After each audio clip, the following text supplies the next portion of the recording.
Heidi ho there, friends and neighbors. Bobby here today. Hey folks, today we have a 2009 Nissan Altima with no air conditioning. Okay, customer complains that air conditioner works intermittently, and then here lately it has just stopped working at all. So the first step that we're going to do today, we're going to take our set of gauges, we're going to hook them up, and we're going to see if this system has any refrigerant in it at all. Okay guys, I'm going to show you how we hook up our gauges here. So real quickly, these are just quick connects and you just pop them off. Just kind of holds them in place. Now your red is your high side, blue is your low side, okay?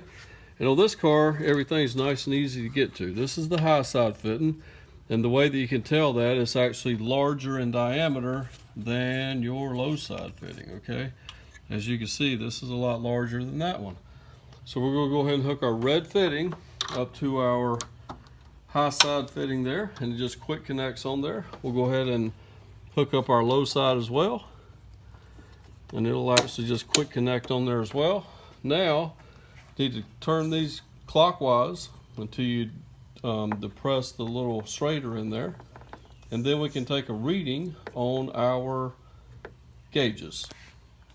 Okay, now judging by my readings right here, this thing has probably a full charge of refrigerant in it. As you see on the low side, we got about 125 pounds. Same thing here on the high side, 125 pounds. Same thing on low side, 125 pounds. That's equalized pressures, but that's definitely enough to kick the compressor on.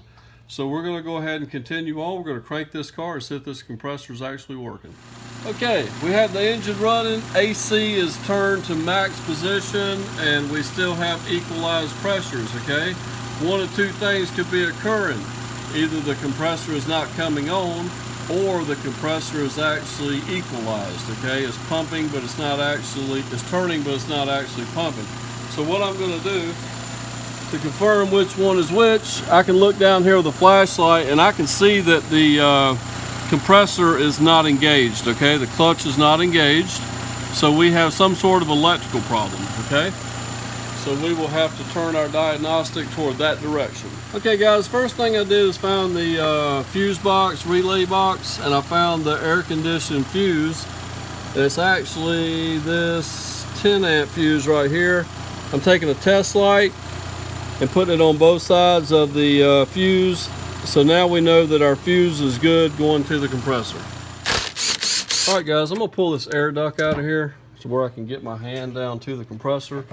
I wanna check to see if I got power at the compressor, okay? All right guys, I got the compressor unplugged. This is a connector that I have in my hand.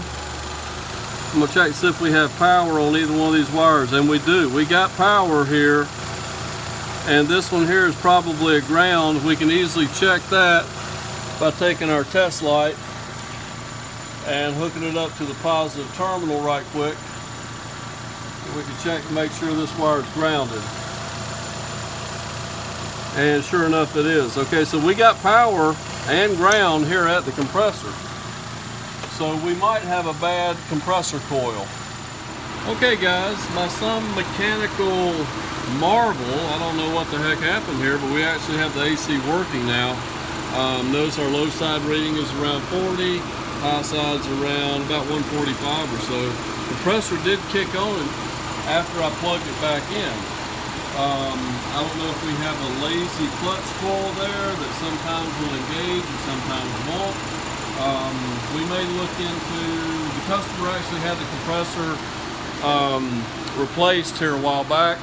We're going to look and see if we have any receipts or anything for that. We might actually see if we can warranty out a compressor for this vehicle, because it just sort of makes sense that it would be that coil, since we did have power and ground, and all of a sudden just by unplugging and plugging it back in, it started working again, okay?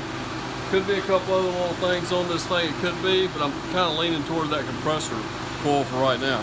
I know the customer is going to be happy that she can at least take it today until we get the chance to do the repair. She'll have some air conditioning. Okay folks, I want to show you real quick, in case you've never operated a set of gauges before. We're going to disconnect the ones on this car. Just turn your valve counterclockwise, then you can pop your quick connect off. Go and put your cap back on before you lose it. Same thing with the high side. Turn the knob counterclockwise, and snap it off, okay? Real simple.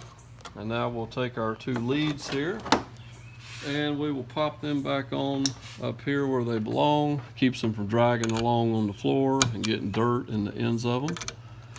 And guys, I will actually see if I can find you a link to an inexpensive set of gauges. I'll have that link down below if you'd like to check that out. Guys, don't forget to like our video, subscribe, tell a friend about us, and we are on Patreon, Facebook, and Twitter, and we'll have the links down below for that. Have a great day.